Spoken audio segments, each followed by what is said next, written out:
Dan akhirnya terjadilah deforestasi, maksudnya pengalihan hutannya itu secara ekosistem itu banyak ya, beragam biodiversitas yang akhirnya menjadi perkebunan yang monokultur. Kenapa sih tidak menanam pohon lain saja seperti itu, atau kenapa tidak memanfaatkan sumber daya alam yang ada di hutan hujan tropis seperti itu.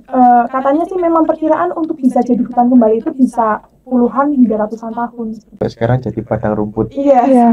Oke. Karena kualitas Bisa tanahnya jadi juga sepak bola kok di sini. Bisa jadi. itu ide bagus loh.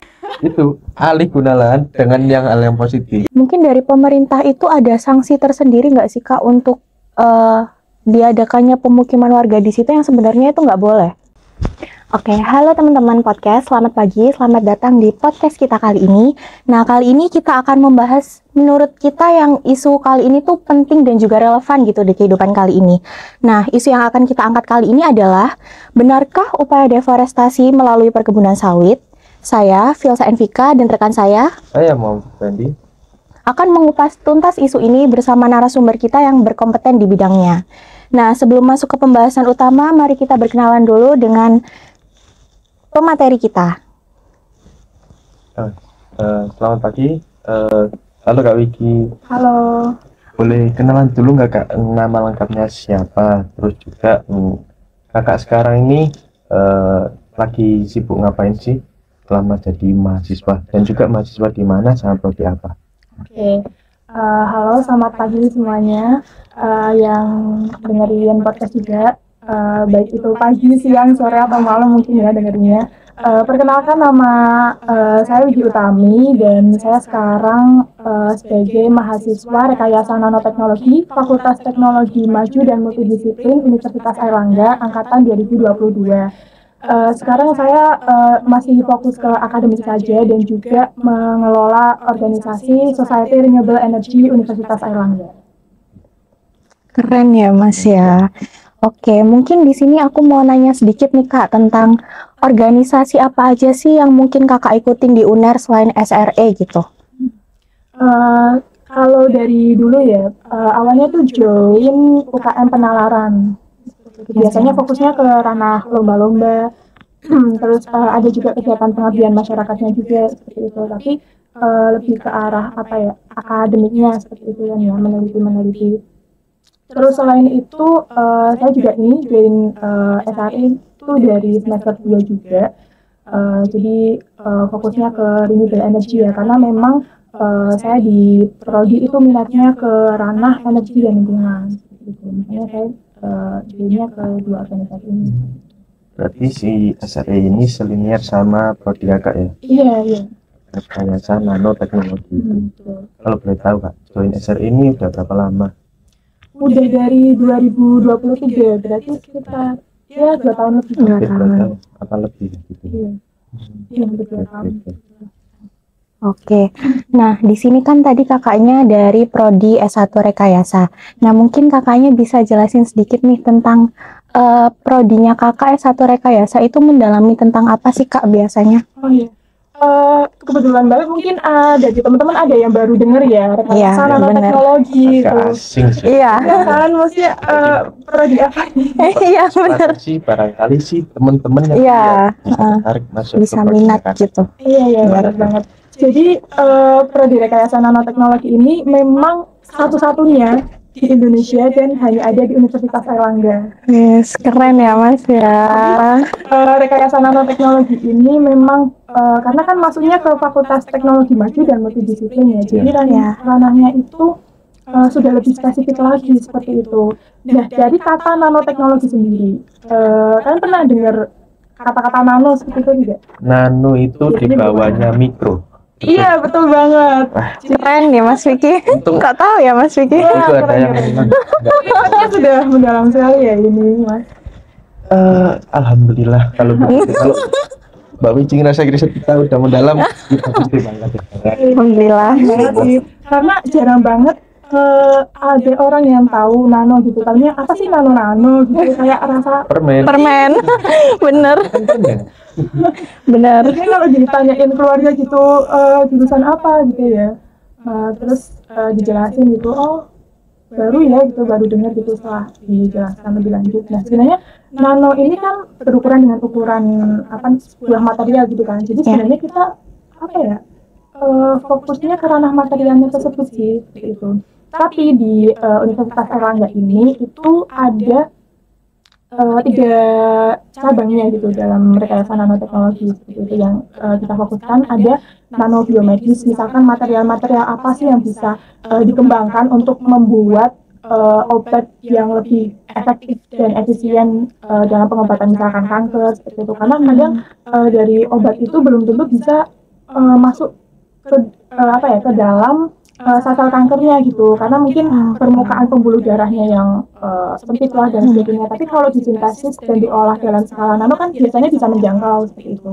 Atau ke ranah kosmetik itu juga bisa langsung masuk ke kulitnya, itu bagaimana menyesuaikan ukurannya. Terus ada juga selain nanobiomedis, energi dan lingkungan yang memang saya minati juga kan ya. Misal dalam proses absorbensi di pencemaran air sungai seperti itu ada material-material yang sekiranya bisa diolah untuk memberikan dampak baik seperti itu dalam penyerapan di lingkungan ataupun udara, bisa juga misal di asap cerobong, carbon capture dan lain sebagainya. Dan yang terakhir itu ada juga elektronik gitu, misal mau mengembangkan device yang dengan ukuran chipnya kecil itu biasanya kerjanya lebih cepat gitu kan.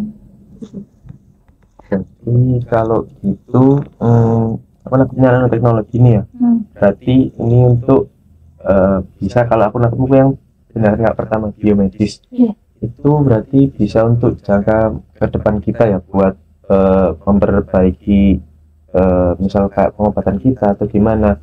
Berarti bisa untuk kayak seperti itu ya, soal nanoteknologi itu. Oke.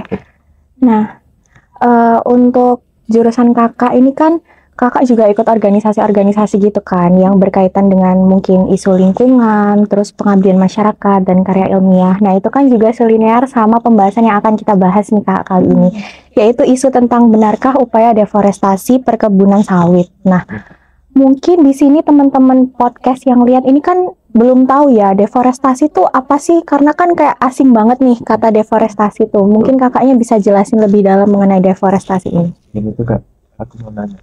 Boleh. Boleh. Ini menjelaskan deforestasi dan lain-lain. Akan di prodi rekayasa nanoteknologi. Ini ada linearnya nggak sama yang SRE? Kan SRE itu tahunya yang kita pembahasan ini kan ke depan kan soal permasalahan lingkungan. Nah, si nanoteknologi ini apakah bisa mengatasi permasalahan lingkungan kita ke depannya ya, kayak deforestasi ini salah satunya. Itu apa emang ada caranya? Oh iya, itu ada sih. Tapi sebelum itu mungkin saya coba jelaskan ke deforestasinya. Boleh. Iya. Oke, jadi sebenarnya yang kita ketahui ya terkait dengan deforestasi itu sebenarnya mungkin bagi penggiat lingkungan atau kalian kan kebanyakan dari teknik lingkungan seperti itu kan ya. Harusnya tahulah istilah dari deforestasi itu banyak penjelasannya berdasarkan jurnal-jurnal, berita dan lain sebagainya seperti itu. Namun mungkin untuk teman-teman yang baru mendengar kata-kata deforestasi seperti itu gampangannya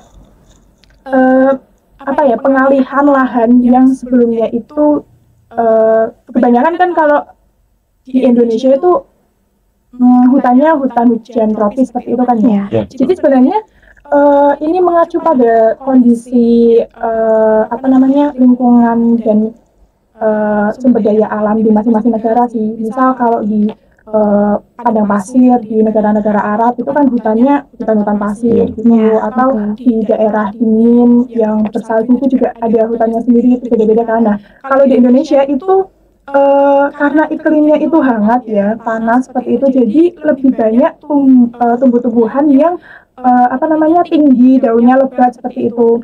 Nah itu yang dinamakan dengan hutan hujan tropis seperti itu. Nah biasanya karena keinginan dalam meningkatkan nilai ekonomi suatu negara dan sebagainya, akhirnya kan perlu itu pengelolaan apa produk tanaman yang sekiranya itu bisa meningkatkan pendapatan negara tersebut. Nah, kalau di Indonesia sendiri itu memilih untuk penanaman sawit seperti itu, yang biasanya memberikan nilai yang tinggi terhadap pendapatan negara seperti itu. Karena kalau sawit itu kan apa namanya, dia membutuhkan banyak unsur hara seperti itu kan ya. Ya makanya kenapa apa namanya, sawit ini biasanya lebih banyak ditanam dan akhirnya terjadilah deforestasi, maksudnya pengalihan lahan yang sebelumnya dari apa ya, hutannya itu secara ekosistem itu banyak ya, beragam biodiversitas, yang akhirnya menjadi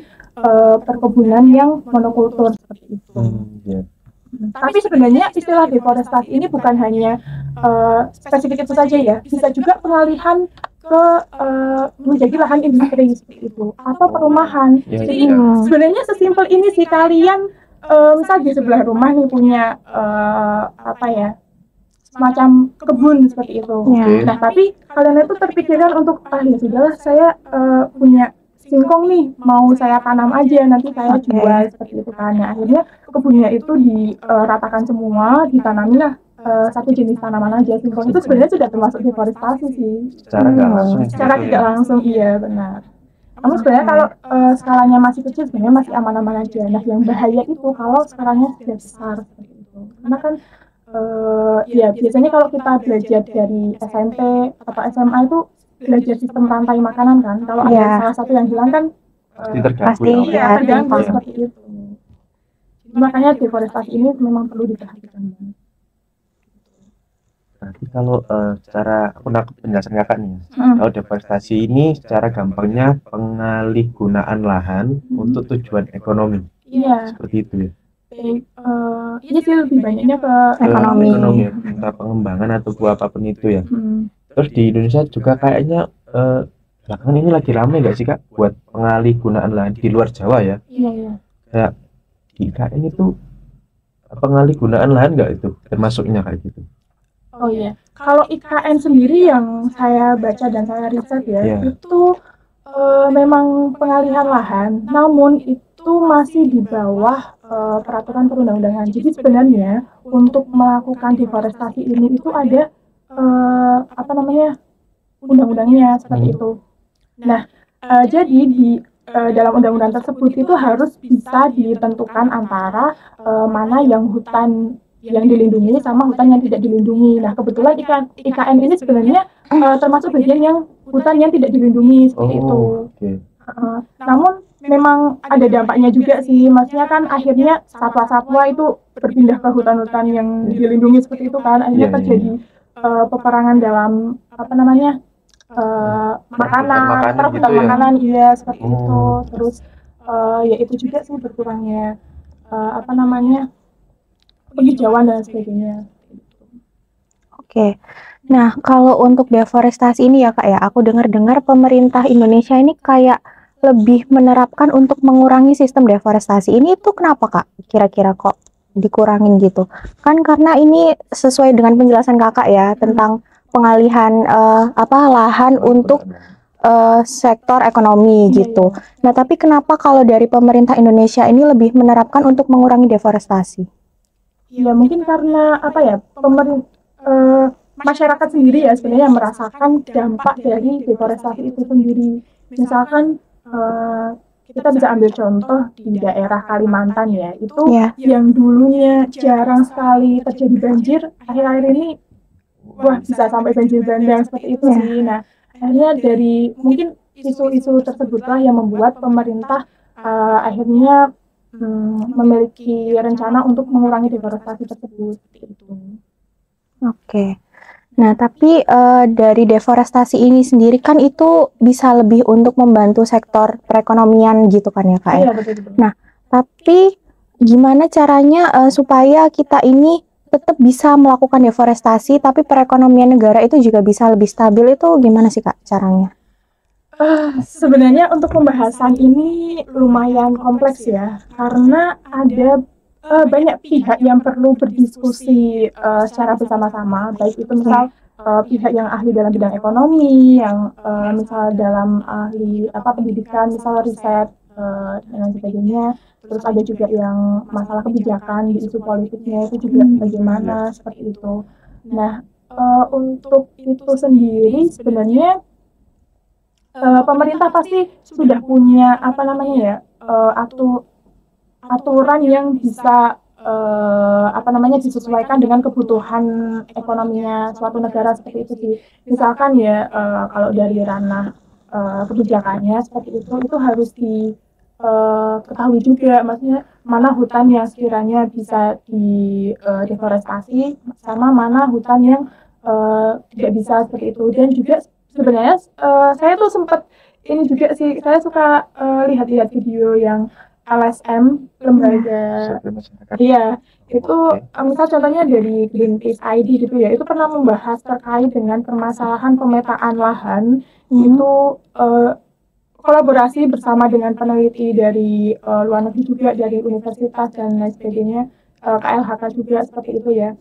Itu ternyata memang Indonesia itu apa ya, ada target lahan wilayah deforestasinya seperti itu. Nah, jadi misal dari tahun ke tahun itu wilayahnya berapa hektar seperti itu. Nah, jadi sebenarnya kalau sudah disesuaikan seperti itu sebenarnya sudah cukup bagus sih.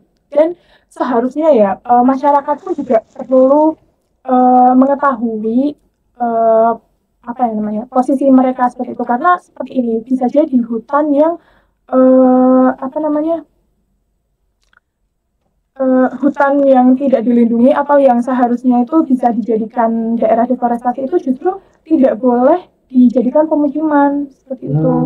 Karena apa ya, memang sudah ada apa namanya wilayahnya tersendiri-sendiri. Misal seperti ini aja deh, kalau di wilayah pegunungan pun ya, pegunungan itu kan di apa namanya di puncaknya itu apa namanya keluar laharnya seperti itu kan ya. Nah itu karena kualitas apa namanya kualitas udaranya kurang baik, meskipun di bawahnya tuh hijau segar seperti itu ya, tapi seharusnya itu tidak boleh ditinggali pemukiman karena apa namanya akan berdampak ke manusianya itu sendiri seperti itu. Jadi memang sebenarnya baik dari pihak pemerintah, masyarakat dan sebagainya itu memang harus saling apa namanya ya mengetahui kondisinya masing-masing seperti itu sih. Jadi buat kayak penanganan masa deforestasi ini nggak bisa dari cuma pemerintah aja. Iya, betul. Terus juga tadi kan notice tuh buat masyarakat juga harus tahu kalau semacam hutan yang tidak dilindungi itu nggak boleh ditempati tinggal. Ternyata aku ingat beberapa kali pernah lihat sih cuplikan ya di video berita itu, emang kadang sih di hutan tuh masih ada yang di tempat tinggali, entah itu hutan lindung ataupun enggak kan. Nanti semisal kita ada pemetaan daerah tadi, kita kan perlu juga lah untuk relokasi ataupun mindahin orang yang ada di situ. Pasti juga PR banget dan juga pasti menimbulkan biaya lebih banyak. Betul. Oke. Terus juga masalah deforestasi ini Kak, aku tadi mau nanya apa sih? Ayo Mas Vicky, diingat-ingat lagi Mas Vicky. Berarti kalau masalah deforestasi ini ya itu tadi ya emang perlu sinergi itu. Iya betul. Gak bisa cuma jalan masyarakat doang. Iya benar. Di Surabaya aja kan ada ya penanaman bakau yang di tepi-tepi. Iya. Banyak perumahan juga kan, itu sebenarnya tidak boleh. Oh nggak boleh itu. Iya. Ya, maksudnya akhirnya kan mereka sendiri yang akan berdampak, misalnya banjirnya atau bagaimana. Benar. Akhirnya lahan untuk penanaman bakau yang seharusnya masih bisa mencegah lebih banyak ya, itu akhirnya kan berkurang. Kemakan karena ada perumahan tadi. Oke. Berarti ini juga nyambung sama kondisi existing hutan di Indonesia gitu ya Kak. Nah ini menurut Kakak nih, kondisi existing hutan di Indonesia itu sekarang lebih banyak hutan yang dipakai untuk pemukiman warga atau masih banyak deforestasinya menurut Kakak? Mungkin. Sebenarnya kalau itu sendiri saya belum terlalu riset lebih dalam ya, tapi sejauh yang saya ketahui sebenarnya karena masyarakat itu kan juga pasti memerlukan apa ya penghidupan. Dan kehidupannya itu kan juga biasanya salah satunya memanfaatkan sumber daya alam yang ada di hutan seperti itu kan ya. Iya, dan akhirnya kemungkinan sih memang karena penduduk Indonesia ini juga semakin tahun itu semakin banyak juga kan, makanya memang itu sih perlu pemerintah juga perlu memperhatikan ini bagaimana cara pemerataannya seperti itu. Misal kayak di Pulau Jawa ini juga kan penduduknya hampir berapa persen penduduk dunia itu, maksudnya penuh banget sih iya, di pulau-pulau lain. iya kurang merata seperti itu. Nah akhirnya dari suatu wilayah mungkin penduduknya menempati lokasi-lokasi yang memang seharusnya tidak ditempati seperti itu, atau sebenarnya masih ada lahan ada istilahnya kalau tidak salah itu hutan lahan kosong yang itu tuh sebenarnya bisa ditempati gitu untuk tempat tinggal, tapi berarti ini beda sama kak yang hutan tidak dilindungi sama hutan lindung itu. Ada kategori lain. Iya, sebenarnya hutan itu ada banyak kategorinya juga sih, tahu gitu aja. Nah itu jadi dari situlah maksudnya mungkin pemerintah harus lebih mengarah ke banyak hal juga ya, banyak aspek seperti itu. Nah kalau seperti yang saya ketahui sendiri juga memang kenapa deforestasi ini itu juga semakin banyak, apalagi ini ya isu-isu yang di pemerintahan saat ini itu memang lebih memfokuskan ke penanaman sawit juga sih. Iya kan? Ya, aku ini soal penanaman sawit akhirnya aku ingat pertanyaan. Akhirnya ingat. Soal penanaman sawit, soal pengalihgunaan lahan tadi. Kan kakak bilang pengalihgunaan lahan salah satu contohnya yaitu penanaman sawit. Iya. Kenapa keragaman hutan kayak hutan tropis yang dialihgunaan lahan untuk ke penanaman sawit itu kenapa lebih efektif yang hutan tropis ketimbang penanaman sawit? Itu kan sama-sama pohon tuh kak. Iya. Nah itu kenapa? Boleh dijelasin nggak kak? Oke, mungkin ini saya juga izin meluruskan ya. Boleh. Ini sih isu karena saya juga karena suka mengikuti sosial medianya LSM gitu ya. Dari pemerintah juga bagaimana, LSM-nya bagaimana, dari media bagaimana seperti itu. Nah, ada juga statement dari presiden kita ya yang mengatakan sawit juga sama-sama pohon. Sama-sama pohon. Dan pohon kan kita tahu sendiri menghasilkan oksigen dan juga menyerap karbon dioksida. Makanya itu kami perlu penjelasan dari kakak. Betul. Kenapa sih kok lebih efektif hutan tropis nih? Oke. Kebetulan karena memang ini kebanyakan ya akhir-akhir ini dosen saya tuh risetnya ke sawit juga sih. Jadi saya juga lumayan paham. Kita dapat sumber. Jadi di bedanya hutan tropis dan juga hutan sawit itu sebenarnya beda jauh ya dari hutan tropis itu bukan pohon tropis itu bukan satu pohon namanya tropis, bukan ya? Biasanya kan beraneka macam itu. Beraneka jenis. Iya, beraneka jenisnya. Nah, tapi kalau yang sawit kan hanya satu, ya sawit saja seperti itu. Nah, kenapa berbeda dalam segi kualitas hutannya, kemudian udaranya dan lain sebagainya? Itu karena nyambung ke yang tadi pembahasan awal ya terkait dengan biodiversitas itu gitu, semakin keanekaragamannya itu semakin banyak, rantai makanannya pun juga semakin terstruktur dan akhirnya kerja lingkungan itu bisa bekerja dengan baik. Namun kalau spesifik ke ranah pohonnya sendiri ya, jadi misal hutan tropis itu kan biasanya diisi sama pohon-pohon jati, meranti yang memang dalam segi fisiknya itu jauh lebih tinggi, daunnya jauh lebih lebar dan juga akarnya itu kan akar tunggal ya. Jadi dia itu bisa mencari air itu kemana-mana seperti itu. Sedangkan kalau sawit sendiri itu dia akarnya kan serabut. Dan dia itu butuh banyak air gitu ya. Dan unsur intinya unsur hara yang tinggi seperti itulah ya. Kemudian yang pertama itu ya, maksudnya akhirnya kualitas tanahnya menjadi menurun karena banyaknya kebutuhan dari penyerapan airnya tersebut seperti itu. Dan kalau untuk itu tanahnya nih, kalau untuk kualitas udaranya sendiri itu sebenarnya beda sekali sih karena dari segi daunnya saja ya, itu pohon sawit itu sebenarnya dilapisi semacam lapisan lilin yang akhirnya karbon itu kurang bisa menyerap. Iya, Berarti nggak seefektif pohon-pohon selain pohon sawit gitu ya? Iya, betul sekali seperti itu. Makanya sudah beda jauh sekali sih dari kedua hal tersebut. Baru tahu loh ternyata pohon sawit itu ada lapisan ada lilinnya. Iya. Ya coba kalau misalkan mampir-mampir ke hutan sawit ya kayak Kapan deh kalau kita mampir ke sana aku pegang. boleh. Kita biar tahu emang nggak bisa nyerap karbon mungkin. Iya, betul. Ini bukan lilin yang kita lihat bisa ya. memancarkan api itu. Ya memang harus diteliti lebih detail lagi gitu. Oke. Itu soal itu tadi pertanyaannya aku lupa soal deforestasi pengalihan lahan kenapa lebih efektif Sawit. si hujan tropis ketimbang si penanaman pohon sawit ini. Oke. Gitu. Nah, mungkin lanjut nih Kak. Kan dari Kakak tadi menjelaskan kalau sebenarnya hutan hujan tropis itu lebih efektif ketimbang sawit. Nah, itu kira-kira selain pohon jati nih, kira-kira pohon-pohon apa lagi sih yang mungkin menurut Kakak efektif gitu?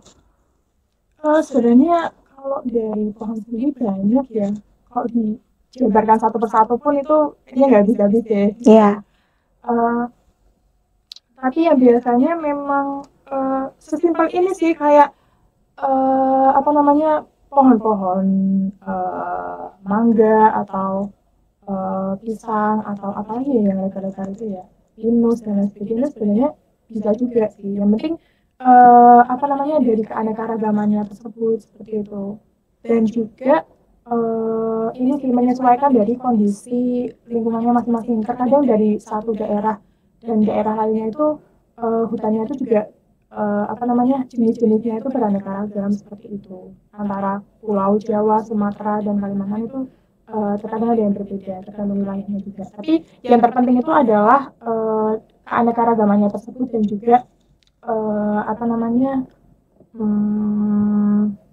ciri fisiknya dari suatu pohon tersebut itu bisa memberikan kontribusi satu sama lain atau tidak seperti itu sih.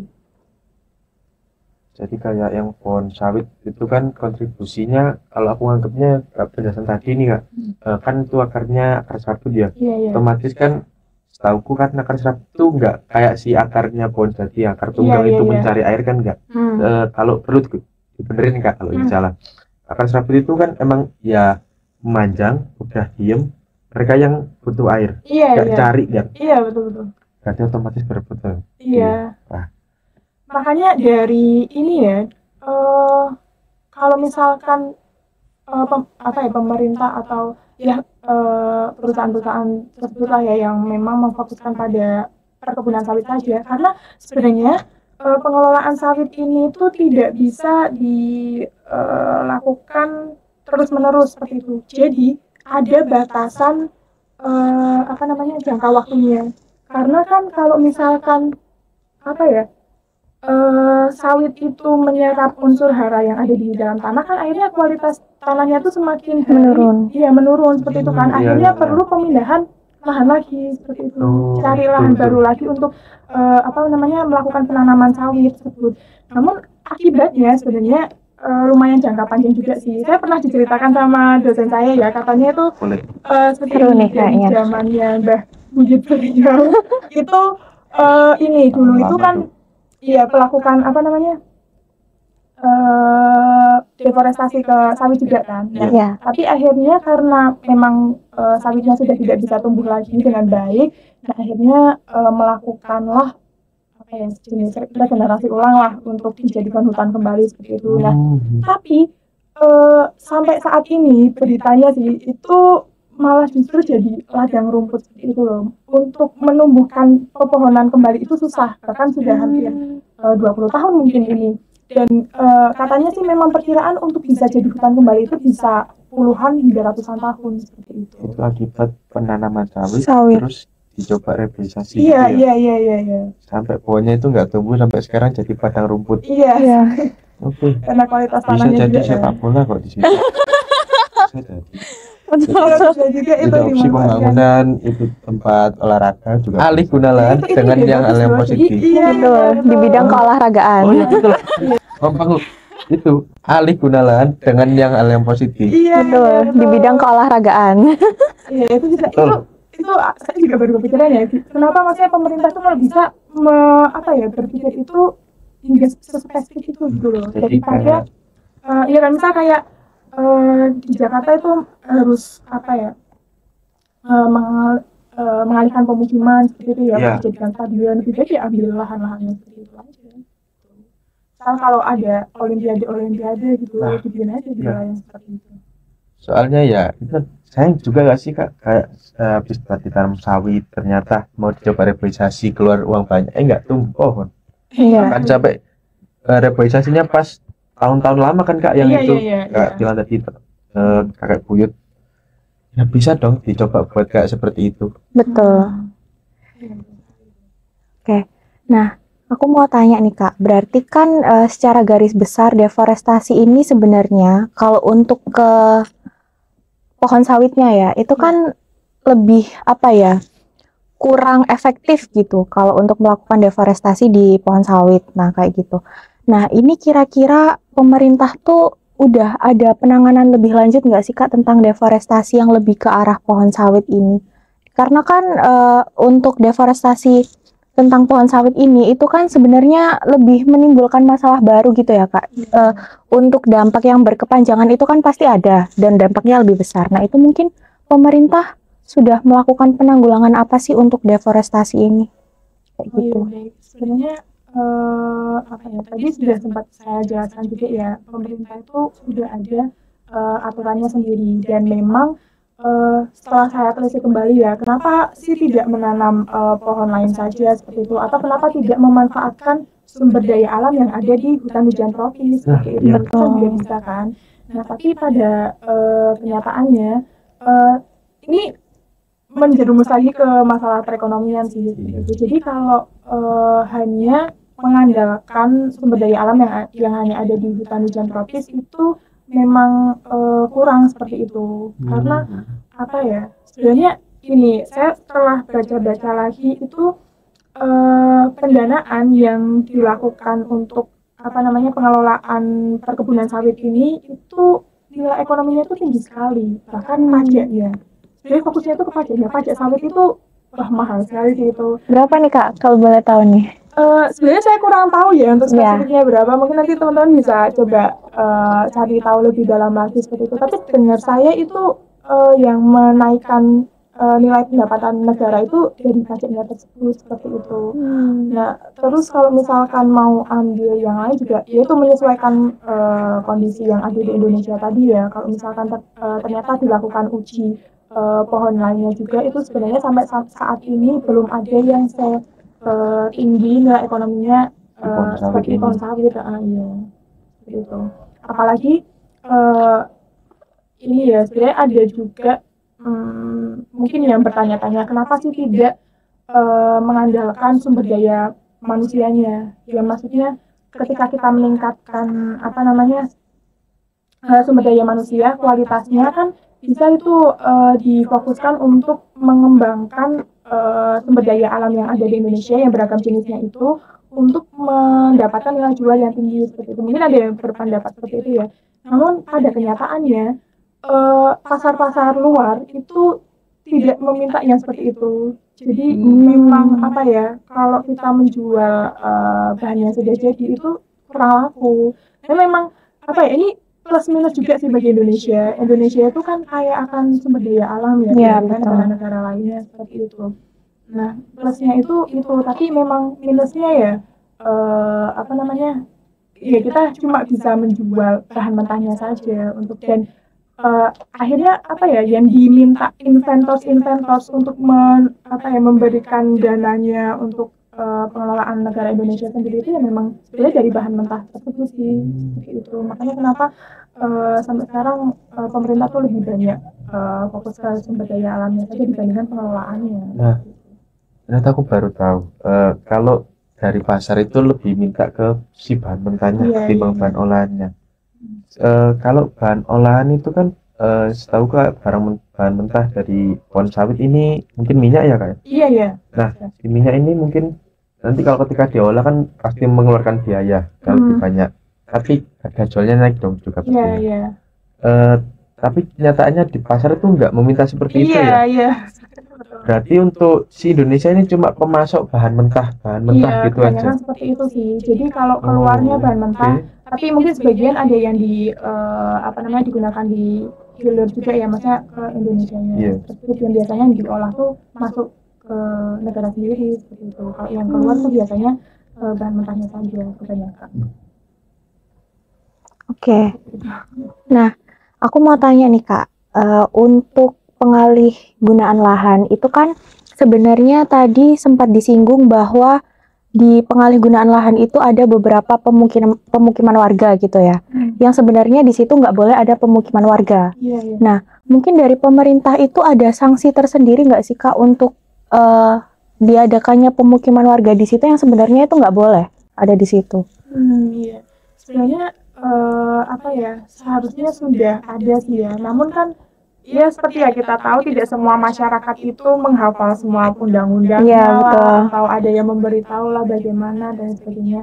Terutama kan masyarakat ya namanya juga maksudnya manusia butuh tempat tinggal seperti itu, butuh tempat untuk berkegiatan, mengelola bekerja seperti itu kan. Nah, akhirnya mereka menempati tempat-tempat yang memang mungkin mereka tidak tahu ya, maksudnya kalau ternyata itu tidak bisa untuk ditinggali atau maksudnya tidak diperbolehkan seperti itulah. Nah mungkin seharusnya kita sih sebagai mahasiswa itu bisa lebih mengedukasi masyarakat seperti itu, atau mungkin bergabung juga dengan lembaga sosial masyarakat untuk bisa mengajukan beberapa hal ke pemerintah terkait dengan kondisi wilayah tertentu misalnya yang menempati daerah yang seharusnya tidak untuk ditinggali seperti itu. Jadi ya secara dini seperti itu aja sih kalau dari saya. Emang betul sih kata Kak Wiki. Soalnya kalau ya kita pasti perlu edukasi, ngasih pemahaman juga kepada manusianya. Soalnya ya kalau nggak seperti itu ya, kalau ketika tiba-tiba datang kita mau pakai tempat ini silakan pergi kan nggak bisa tuh. Pasti ada poin-poin pelanggaran HAM atau dan lain-lainnya. Nanti juga kalau semisal nggak kita kasih tahu edukasi, nggak kita kasih komplit penerangan soal regulasi-regulasinya, kan takutnya nanti semisal relokasi lagi nih keluar lagi. Betul. Ya itu jadi tantangan buat kita sih Kak ya, mahasiswa buat mengedukasi sih ke masyarakat buat terkait soal regulasi-regulasi tersebut. Begitu sih. Ini Kak, aku mungkin mau nanya tips tentang perannya mahasiswa nih. Kan karena nggak semua mahasiswa ya pastinya sadar tentang akan hal itu gitu. Nah, gimana sih caranya mungkin Kak Wigi ini punya tips tersendiri untuk menyadarkan mahasiswa bahwa kita sebagai mahasiswa itu juga punya peran untuk menyadarkan masyarakat sekitar gitu tentang hal-hal akan kayak gitu. Oke, baik. Ini cukup menjadi ini yang berkaitan dengan saya ambil dari contoh organisasi yang saya ikuti ya. Jadi kebetulan banget saya itu kenapa suka sama SRI, karena SRI ini kan cakupannya universitas, dan tapi sebenarnya SRI di tiap universitas itu memiliki perannya masing-masing, konsepnya masing-masing ya, tergantung dari universitas tersebut ya. Nah kebetulan kalau dari Universitas Airlangga sendiri kan memang Airlangga itu didominasi anak-anak kesehatan, hukum seperti itu ya. Iya betul.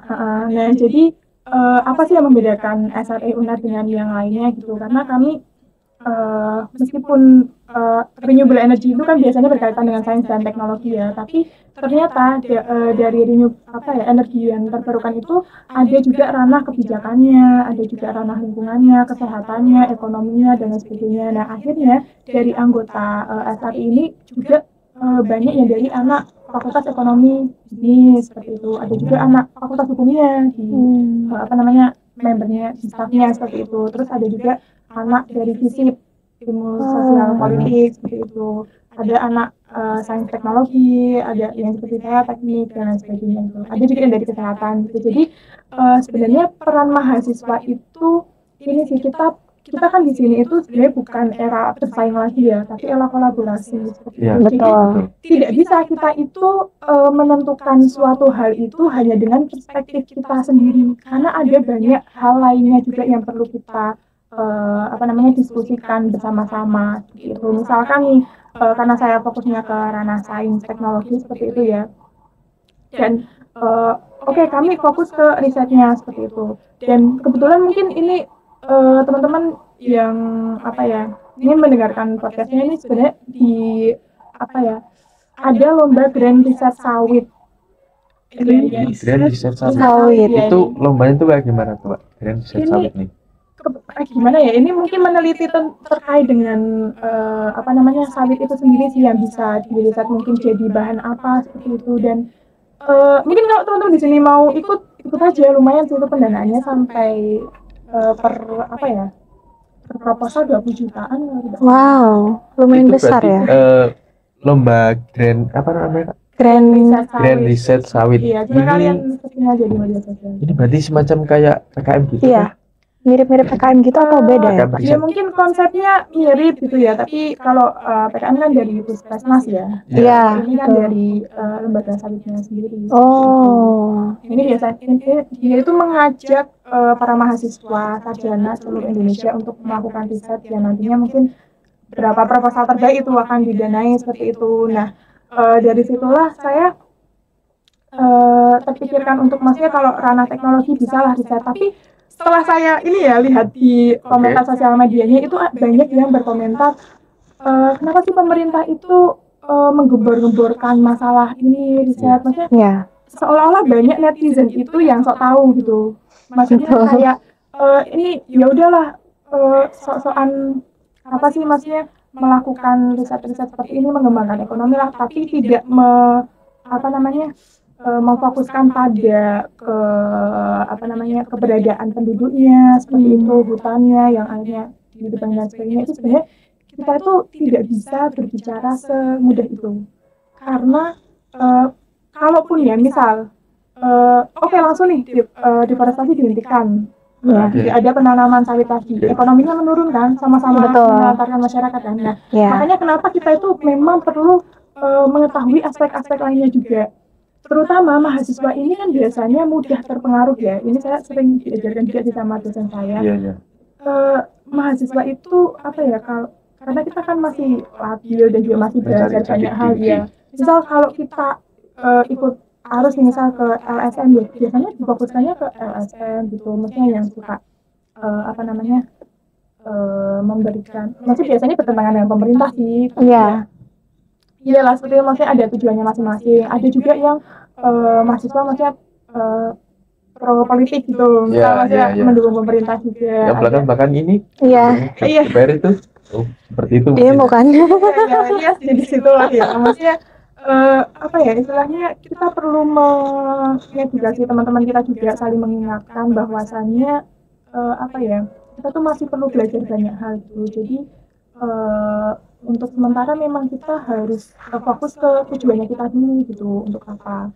Kalau misalkan kita tidak tahu semacam ini loh, kalau misalkan kita periksa ke dokter ya, pernah nggak kita tuh bertanya, kenapa harus obat ini, kenapa harus pakai ini sih gitu? Nggak pernah kan? Nggak pernah. Percaya aja ini betul. masih menyembuhkannya. Sama seperti kalau kita peran mahasiswa ya, maksudnya kalau kita perannya di ranah teknologi ya sudah, kita fokusnya ke teknologinya, mengembangkan bagaimana sumber daya alam ini bisa dimanfaatkan dengan baik, seperti itu saja. Nanti masalah kebijakannya itu bisa diurus sama anak-anak hukum seperti itu, atau mungkin terkait dengan tata letak lahannya seperti itu. Mungkin ada anak-anak dari teknik apa sih biasanya? Bisa dari PBK bisa. Iya, PBK bisa itu, terus mungkin teknik sipil dan sebagainya seperti itu kan ya. Kita percayakan saja sama mereka karena mereka lebih ahlinya seperti itu. Jadi kuncinya fokus pada peran kita masing-masing. Jadi emang bener sih, udah waktunya kita kolaborasi. Iya. Jadi ya nggak bisa sih kita memaksimalkan di semua aspek, kita nggak bisa. Jadi kita lebih better fokus di aspek yang bisa kita jalani gitu ya. Kita mampu seperti itu. Berarti secara nggak langsung peran mahasiswa ini juga besar banget gitu ya Kak ya, buat lingkungan sekitar gitu ya. Nggak hanya pemerintah aja mungkin yang memberikan kebijakan, tapi mahasiswa juga bisa membantu menyadarkan masyarakat gitu ya, untuk lebih bisa baik gitu di kedepannya. Oke, mungkin menarik sekali ya untuk pembahasan kita kali ini ya tentang isu deforestasi ini. Banyak banget pembahasan mulai dari sawit Iya, dan liliknya. Memang deforestasi Betul. ini cukup kompleks juga sih. Jadi ya sebenarnya kalau misalkan diskusi lebih dalam lagi tuh wah masih banyak. Pasti banyak bisa dicari di bedah lagi pasti Iya. bisa. betul. Oke, mungkin dari kakaknya nih terakhir aku mau nanya, mungkin bisa nih kasih tips-tips untuk masyarakat di luar sana mungkin yang melihat ini supaya bisa lebih bijak gitu dalam menggunakan fasilitas yang ada gitu Kak. Oke, untuk masyarakat ya itu saran saya sih lebih ini saja sih, maksudnya riset secara mendalam atau maksudnya kalau ada berita-berita apapun karena kan biasanya media itu banyak ya yang ada pengalihan isu dan lain sebagainya, kita tidak tahu kenyataannya itu seperti apa gitu, makanya memang ya manusia itu diciptakan untuk terus belajar seperti itu sampai kapanpun, sampai meninggal pun maksudnya kita meninggal masih iya belajar harus sampai terus lima. belajar seperti Iya, itu, makanya betul. kenapa apa namanya yang saya sebutkan tadi ya, maksudnya kita tidak bisa menyalahkan satu pihak dengan pemahaman kita sendiri tanpa kita ketahui alasannya, sebab akibatnya itu bagaimana, itu juga harus di apa namanya pelajari dengan ahlinya seperti itu. Jadi memang penting sekali sih sebenarnya untuk apa namanya masyarakat mengetahui hal tersebut seperti itu. Oke. Jadi emang perlu sih masyarakat diberi pengertian lebih dalam lagi, lebih banyak meriset. Ya emang perlu edukasi sih, Betul. terus menerus dan nggak berhenti. Iya. Supaya itu tadi ya penegakan regulasinya terpenuhi. Iya. Seperti itu. Oke.